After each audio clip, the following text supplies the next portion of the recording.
प्यारे बच्चों, हिंदी की कक्षा में आपका एक बार फिर से स्वागत है। जैसा कि आप जानते हैं, हम अपना 9वां पाठ क्रिकेट का महानायक सचिन तेंदुलकर के अभ्यास प्रश्न कर रहे हैं। हमने अब करने की बारी, जो कि हम कहेंगे क्रियाकलाप के प्रश्न होते हैं, उसको किया है।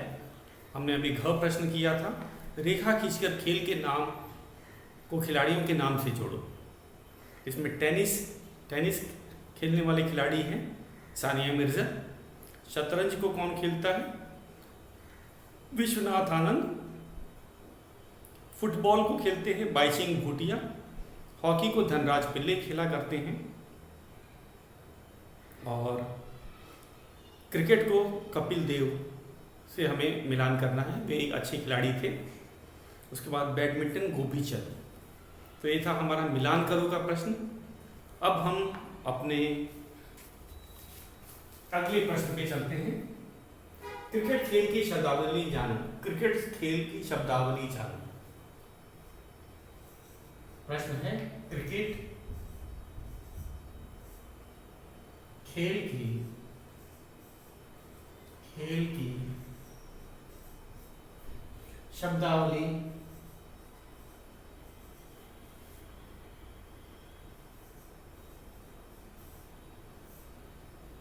जानो और मतलब समझो। और मतलब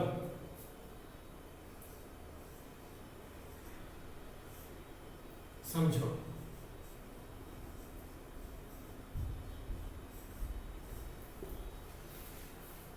इसमें कुछ क्रिकेट की शब्दावली दिए गई हैं। शब्दावली क्या होती है बच्चों? वो ये ऐसे शब्द होते हैं जो उसी खेल में प्रयोग किए जाते हैं। उनका एक व्यापक अर्थ भी होता है। तो ये अधिकतर ये बच्चे इन शब्दों को जानते होंगे, नहीं तो मैं इन्हें समझा भी दूंगा आपको। और आपको पता है, भारत में क्रिकेट काफ़ी मशहूर है। हमारा राष्ट्रीय खेल तो हॉकी है, लेकिन हम कहेंगे क्रिकेट को देखने चाहने वाले हॉकी से भी ज़्यादा लोग हैं। हॉकी के तुलना में आजकल क्रिकेट को देखने, सुनने, सराहने वाले भी बहुत अधिक लोग हैं। तो इसीलिए कुछ शब्द हैं इनमें, जैसे क्लीन बोल्ड। इसमें है क्लीन बोल्ड, क्लीन बोल्ड।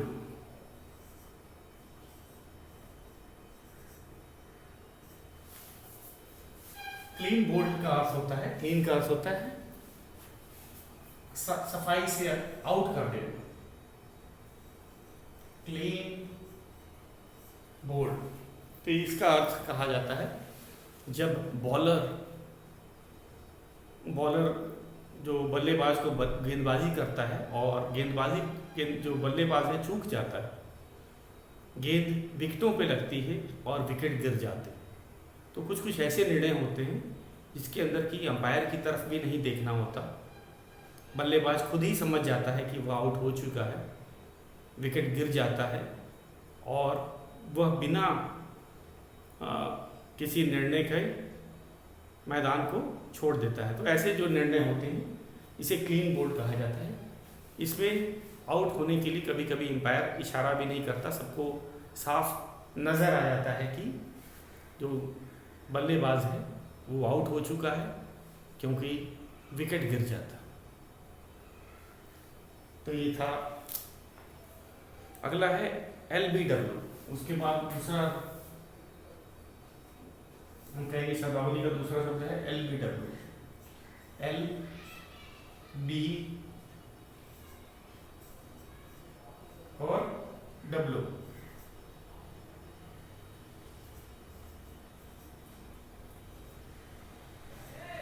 तो ये है, इसका अर्थ होता है, इंग्लिश का है, L for leg, B for before और W फॉर विकेट। अगर खिलाड़ी क्रीज में है, क्रीज वह क्षेत्र होता है जिसके अंदर वह, हम कहेंगे क्रीज के अंदर जो एक बल्ले के बराबर तथा बल्ले के हैंडल की बराबर की जो दूरी होती है उसको क्रीज कहा जाता है। अगर खिलाड़ी इस बीच में अपना पैर या पैड विकेट के आगे लगा देता है या गेंद को सीधा विकेट अपने पैरों से रोकने की कोशिश करता है या टकरा जाती है गलती से, तो उसे LBW माना जाता है। मतलब अगर वह पैर नहीं लगाया होता तो विकेट से गेंद टकरा जाती, तो ये LBW कहा जाता है। तो LBW का अर्थ होता है कि विकेट के आगे पैर लगा दिया गया है, जिस कारण से इसमें बैट्समैन को आउट करार दे दिया जाता है, क्योंकि अगर वह पैर नहीं लगाता तो जो गेंद थी वह विकेट से टकरा जाती। तो ये भी एक आउट का डिसीजन, हिट विकेट, हिट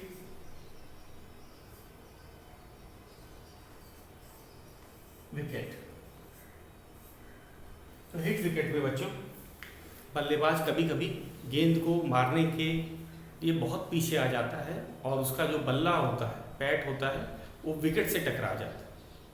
उसको ध्यान नहीं रहता, वो बहुत पीछे चले जाता है और उसका जो बल्ला है विकेट से टकरा जाता है और विकेट गिर जाती है, बेल्स गिर जाती है और वह आउट करार दिया जाता है। तो इसमें उसकी स्वयं की गलती होती है, वह बहुत पीछे चला जाता है और बल्ले से, अपने ही बल्ले से अपने विकेट को गलती से मार देता है या टकरा जाता है, इस कारण से होता है। अगला है रन आउट।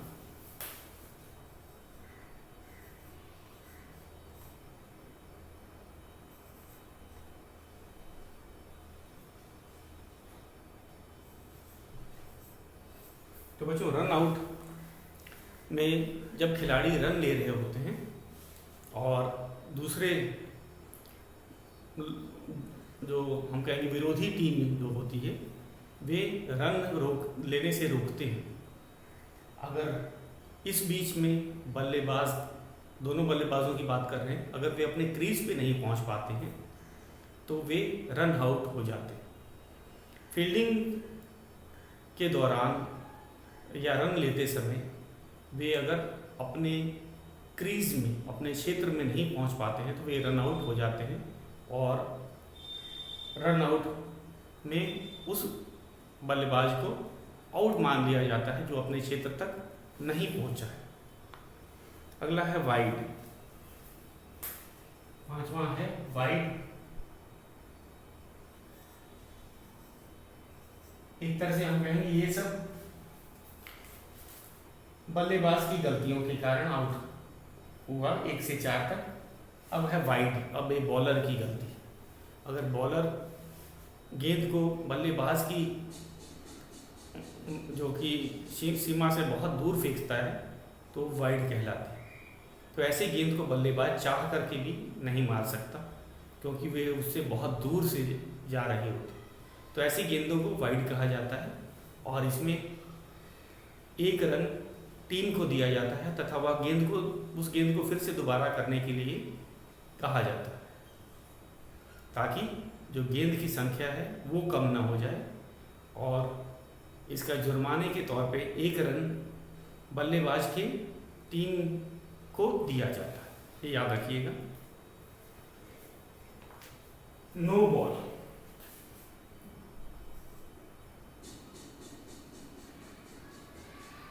नो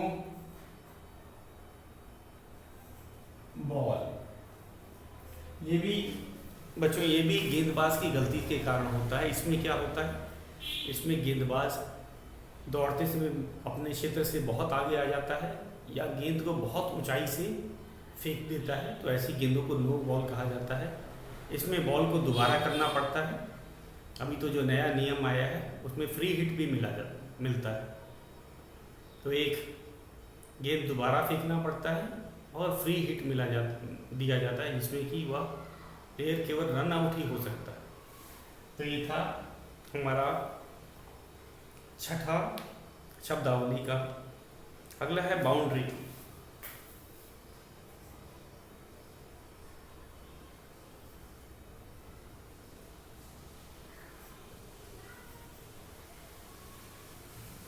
तो ये बाउंड्री जो है क्रिकेट में, हम कहेंगे क्रिकेट के मैदान की जो सीमा होती है उसे बाउंड्री कहा जाता है। अगर गेंद इस बाउंड्री को छूते हुए जाती है तो वो 4 रन कहलाते हैं। अगर इस बाउंड्री के ऊपर से जाती है तो वो 6 रन या छक्का कहलाते हैं। तो बाउंड्री वह सीमा रेखा होती है जिसके अंदर क्रिकेट का खेल खेला जा रहा होता है, बाउंड्री। उसके बाद अगला है टर्म, शब्दावली है पिच।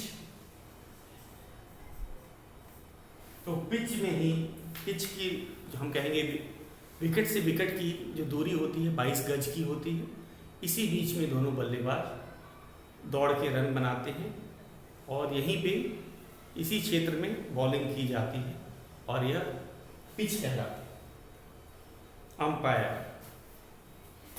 9वां है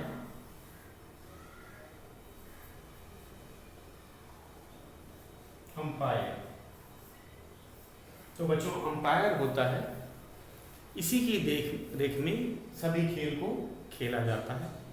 यह उसे नियमों का पूरा ज्ञान होता है, वो एक अनुभवी कोच भी रह चुका होता है, एक खिलाड़ी भी हो सकता है और वही सारे फैसले, जितने भी फैसले होते हैं अंपायर ही लेता है।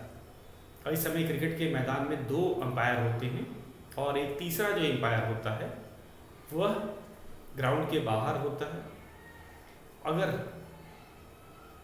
इसमें जो फैसला लेने का काम ये दोनों अंपायर भी ले सकते हैं, अकेला कोई अंपायर भी ले सकता है। यह निर्भर करता है कि उसने कैसे मैच को देखा है और अगर उसको दुविधा होती है, कोई शंका रहती है, तो वह तीसरे अंपायर के भी तरफ फैसला लेने के लिए उसको कर देता है। तीसरा अंपायर कैमरे की मदद से उस घटना को दोबारा 3 बार 2 बार या देख करके फिर वो फैसला लेने के लिए स्वतंत्र रहता है। तो फील्ड में 2 अंपायर रहते हैं। एक अंपायर, जो तीसरा अंपायर हम बोलेंगे, थर्ड अंपायर, वो फील्ड के बाहर होता है और वह स्क्रीन पर देखकर, रिकॉर्डिंग देखकर फैसले लेने के लिए स्वतंत्र होता है। तो ये थे बच्चों हमारे क्रिकेट से संबंधित शब्दावली।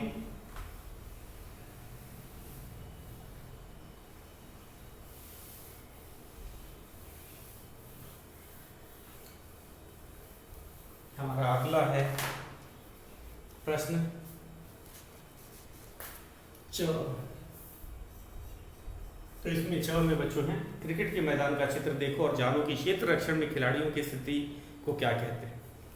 जो फील्डिंग को हिंदी में क्षेत्र रक्षण कहा जाता है और क्षेत्र रक्षण में खिलाड़ियों को अलग अलग जगह पे लगाया जाता है। यह डिपेंड करता है, यह किस पे निर्भर करता है, यह खिलाड़ी के बल्लेबाज के खेलने के कौशल पर। कई बल्लेबाज दाहिने हाथ से खेलते हैं, कुछ बाएं हाथ से खेलते हैं, तो उसके हिसाब से, और बॉलर की पे भी ये निर्भर करता है।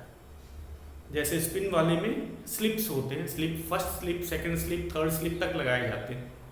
हमारे इस वाले जो मैच में दिखाया है, इसमें जो चित्र दिया गया उसमें एक ही स्लिप लिखा गया है। इसमें आपको पता चलेगा mid on, mid off, deep mid wicket, short leg, gully, point, silly point, cover,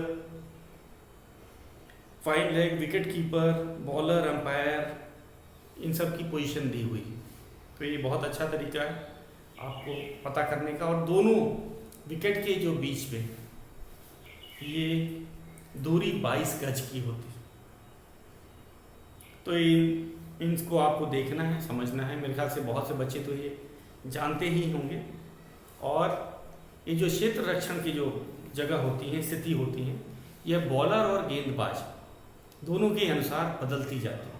यहाँ तक कि हम जो फील्ड एम्पायर जो होता है वो भी राइट हैंड बैट्समैन और लेफ्ट हैंड बैट्समैन के हिसाब से अपना जगह बदलता है। तो फील्डिंग हमेशा एक जैसी नहीं रहती, यह कप्तान पे निर्भर करता है।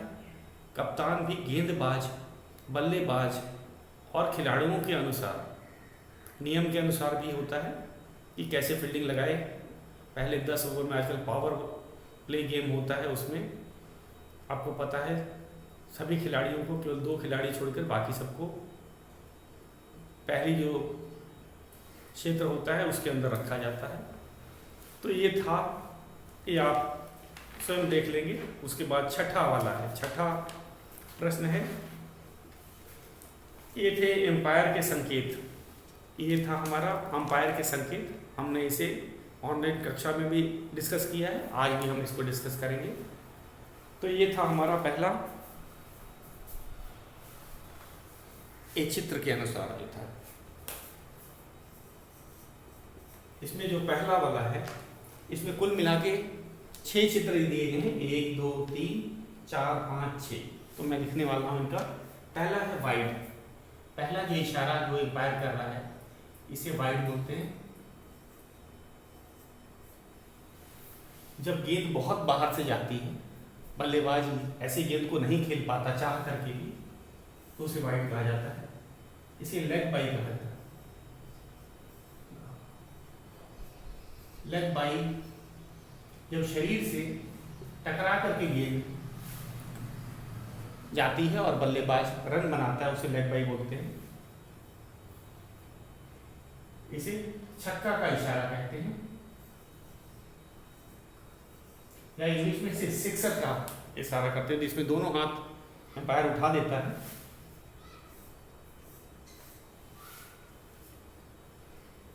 और तीसरा है एम्पायर कॉल। एम्पायर कॉल होता है, अंपायर कॉल में अंपायर फैसले लेने के लिए किसी खिलाड़ी को बुला सकता है, चेतावनी दे सकता है, समझा सकता है। इसे बोलते हैं अंपायर कॉल।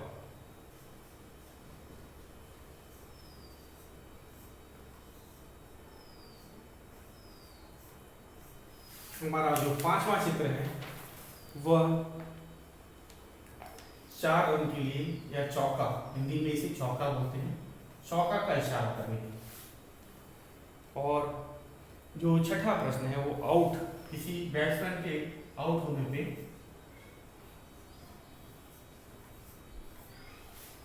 अंपायर आउट का इशारा देता है। तो बच्चों ये थे हमारे जो अंपायर के संकेतों, अंपायर के संकेतों को हमने पहचाना और लिखा। अब चलते हैं इस पाठ में। आए कुछ हम कहेंगे कि इस पाठ में जो आए सचिन के जो रिकॉर्ड्स हैं, जो उन्होंने एक दिवसीय मैच में बनाए थे, उनके बारे में बताया गया है। यह भी जाने के अंतर्गत, और उनके सारे सम्मान, उन्हें कौन कौन से सम्मान दिए गए थे, हम उस पर भी ज़रा चर्चा करते हैं। तो हम पहले राष्ट्रीय सम्मानों की ही बात करते हैं।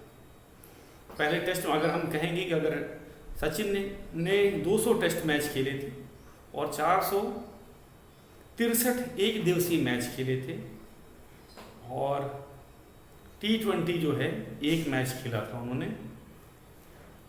तो ये था उनके, हम कहेंगे खेलने का जो रिकॉर्ड है, ये सब थे।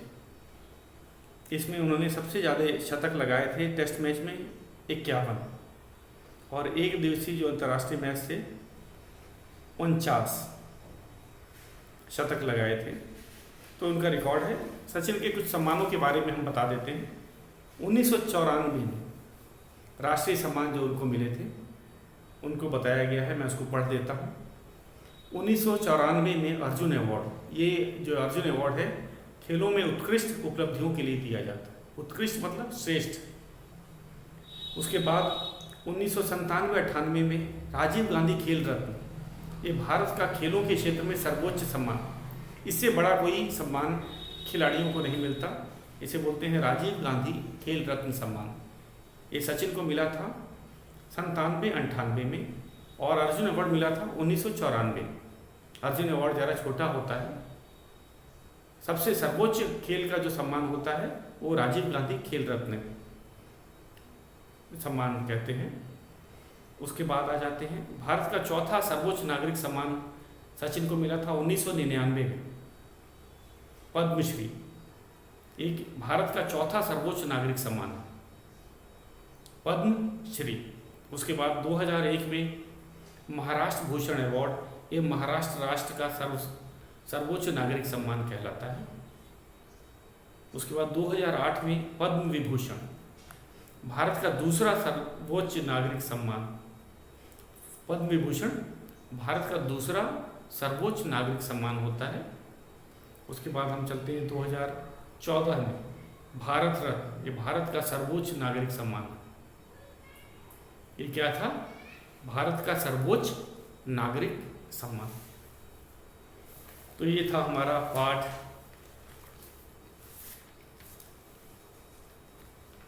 9वां, क्रिकेट का महानायक सचिन तेंदुलकर। तो इसके अंदर इस पाठ में हमने इसकी देखा कि इसमें बहुत ज़्यादा हमें नए नए शब्दों का पता चला। उसके बाद इसमें व्याकरण के भी काफ़ी प्रश्न थे और क्रिकेट से संबंधित शब्दावली जिसे हम कहेंगे ये तो बहुत अधिक थे। तो एक हमारा क्रिकेट का ज्ञान भी इसमें बढ़ा ही है। इस पाठ से पहले बच्चों 9वें पाठ से पहले एक हमारे लिए एक पाठ और था केवल पढ़ने के लिए। ये हमने छोड़ दिया था, लेकिन मैंने कहा था आपको कि जो 9वें पाठ के बाद हम केवल पढ़ने के लिए ऊँट का कुबड़ इसे ज़रूर पढ़ेंगे। तो हमने अपना 9वां पाठ तो पूरा कर ही लिया है।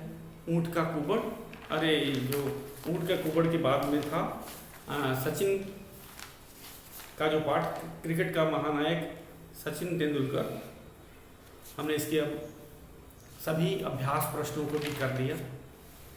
और ये हम कहेंगे इसमें बहुत से अभ्यास प्रश्न थे, क्रिकेट के बारे में व्यापक तौर पे विस्तृत रूप से बताया गया था।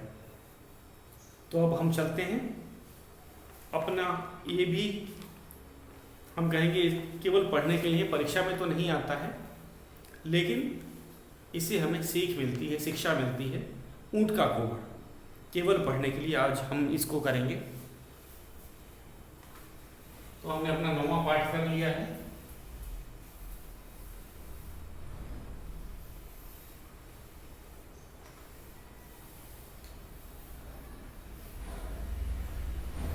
तो केवल पढ़ने के लिए है। इसके प्रश्न हमारी परीक्षा में नहीं आए। फिर से मैं एक बार बता दूंगा, ये जो है पाठ केवल पढ़ने के लिए है। ऊँट का कुबड़, पाठ का नाम है ऊँट का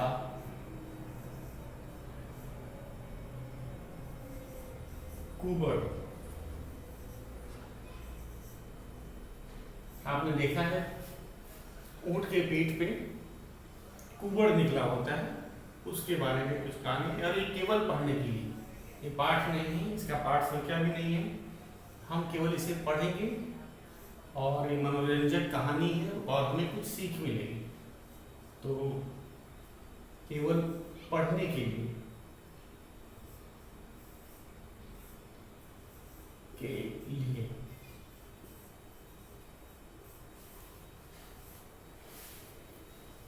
तो मैं पढ़ता हूं।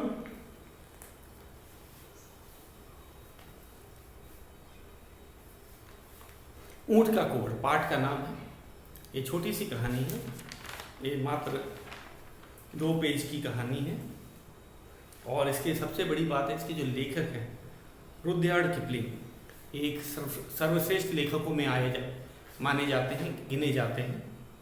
और इसीलिए इनकी शायद ये हमारे पुस्तक में यह दिया गया है। अगर इसमें कोई कठिन शब्द आता है तो मैं आपको लिख के बताऊंगा ताकि आपको समझ आए। इस पाठ में कोई कठिन शब्द भी नहीं है, ये छोटी कहानी है रुडयार्ड किपलिंग की। और वो छोटी कहानी, शॉर्ट स्टोरीज़ को लिखने के लिए बहुत अच्छे जाने माने लेखक हैं। उन्होंने बहुत सी छोटी कहानियाँ, शॉर्ट स्टोरीज़ लिखी हैं। तो उनमें से ये एक है, हमें सीख मिलेगी। तो मैं शुरू करता हूँ अपना पाठ, ऊँट का कुबड़। बात उस समय की है जब सृष्टि का आरंभ हुआ था और धीरे धीरे मनुष्य ने अपनी बुद्धि के बल पर जानवरों को पालतू बनाकर उनसे विभिन्न प्रकार के काम लेना शुरू कर दिया। तो ये हम कहेंगे सच्ची कहानी तो नहीं है, लेकिन इसे माना जाता है, इसे हमें सीख के लिए दिया गया है। तो हम इसको ज़रा ध्यान से सुनते हैं। तो कवि जो लेखक हैं हमारे बताते हैं कि जब सृष्टि का प्रारंभ हुआ था तो मनुष्य ने क्या किया, अपने बल और बुद्धि से, बुद्धि के बल पर, मतलब मनुष्य के पास बुद्धि सबसे अधिक होती है, सबसे ज़्यादा ज्ञानी मनुष्य है, लेकिन बल के मामले में जानवर उनसे आगे हैं। जानवर मनुष्य से तेज दौड़ सकते हैं, उनके पास बहुत अधिक बल होता है। हाथी घोड़े मनुष्य से ज़्यादा ताकतवर होते हैं, यहाँ तक कि जो कुत्ता है वह भी मनुष्य से तेज दौड़ सकता है। तो मनुष्य ने अपने बुद्धि के बल पर, मतलब बुद्धि के बल पर मतलब अपनी दिमागी ताकत से जानवरों को पालतू बनाकर उनसे विभिन्न प्रकार के काम लेना शुरू कर दिया। फिर क्या हुआ, उन्हीं दिनों काम से बचने के लिए एक ऊंट भयानक रेगिस्तान में रहा करता था और सारा दिन बस हफ हफ चिल्लाता रहता। तो कहानी के अनुसार जब मनुष्यों ने काम लेना शुरू कर दिया तो कुछ जानवर थे छुप जाते थे, उनमें इसी ऊंट की बात उन्होंने कही है कि ऊंट कहाँ छुप जाता था, रेगिस्तान में, क्योंकि रेगिस्तान में कोई पहुँच नहीं सकता, जा नहीं सकता, तो ऊंट वहीं छुप जाता था और केवल हफ हफ की आवाज़ निकाला करता था। वहाँ कांटेदार झाड़ियाँ और पौधे खाकर अपना काम चला लेता था। वो रेगिस्तान से बाहर क्यों नहीं आता था लेखक के अनुसार, क्योंकि मनुष्य शायद उसे पकड़ लेते, उनसे काम करवाते, अपनी सुविधा अनुसार उसको रखते। तो ये मनुष्यों से बचने के लिए, या डर करके हम कहेंगे, भाग के रेगिस्तान में रहा करता था और वहाँ पे उसे खाने के लिए कांटेदार झाड़ियाँ, आपने रेगिस्तान में देखे होंगे, वहाँ पे पेड़ पौधे भी बहुत कम होते हैं, कांटेदार झाड़ियाँ ही होती हैं, उन्हीं को खा करके ये काम चला रहा था। और उसका और क्या काम था, चिल्लाने का। चिल्लाता कैसे था, हफ हफ कर। जब भी कोई उससे बात करने की कोशिश करता तो वह कुछ बोलने का कष्ट भी ना उठाता, बस हफ हफ ही करता। तो इसमें बताया गया है कि वो जरा आलसी किस्म का था, काम से बचने के लिए रेगिस्तान में रहा करता था। इतना आलसी था कि बस बोला भी नहीं करता था। अगर कोई उससे बात करने की कोशिश करे तो वो केवल हफ हफ करके जवाब दिया करता था। फिर क्या हुआ, एक दिन पीठ पर सामान लादे और मुंह में लगाम कसे एक घोड़ा उसके पास आया और बोला, ऊंट भाई चलो सामान ढोने में मेरी मदद करो। तो एक बार एक घोड़ा उसके पास पहुंचता है और आपको जानते हैं घोड़े किस काम से आते हैं, मनुष्य उस पर सामान लादता है। पहले सवारी भी करते थे और सामान भी लादा करते थे। तो एक बार एक घोड़ा वो उसके पास आता है और कहता है कि आप भी चलो मेरी मदद करो, क्योंकि ऊंट पे भी सामान लादा जा सकता है या सामान धोया जा सकता है। और उसने कहा कि भाई चलो मेरी मदद करो। फिर क्या हुआ, आदत के अनुसार ऊंट ने कहा हफ और चुप्पी साध ली। ऊंट बोलता भी नहीं था ज़्यादा, केवल हफ हफ किया करता था। तो उसने घोड़े की बात का कोई उचित जवाब नहीं दिया। उसने क्या कहा, उसने एक बार हफ किया और वो चुप हो गया। उसके बाद वह कुछ नहीं बोला। घोड़े ने जाकर सारी बात मनुष्य को बताया। तो मनुष्य तक फिर वापस घोड़ा गया। उसने बताया कि शायद एक रेगिस्तान में एक ऊंट रहता है, वह अकेले ही रहता है, वो कटीली झाड़ियाँ खाता है और वह केवल हफ हफ ही बोलता है। मैं उसके पास गया था, मैंने उससे मदद मांगी कि चलो आप भी मेरे साथ सामान ढोने में मेरी मदद करो, लेकिन उस ऊंट ने मेरी भी ना सुनी और मुझे जवाब में केवल हफ हफ का ही वह बोलता है। तो ये बात किसने बताई, ये बात सही कहा आपने, घोड़े ने मनुष्यों को बताई, क्योंकि घोड़ा ऊंट से मिला था, उससे बातचीत की थी, उससे मदद भी मांगी थी। तो उसे वापस जब वो मनुष्यों के पास गया तो उसने ये बात बताई। अब मनुष्यों को क्या पता चल गया था कि रेगिस्तान में एक ऊँट रहता है और वह हफ हफ करता है। तो बच्चों आज के लिए इतना ही। ये जो कहानी है हम इसे कल पूरी करेंगे। आज के लिए बस इतना ही।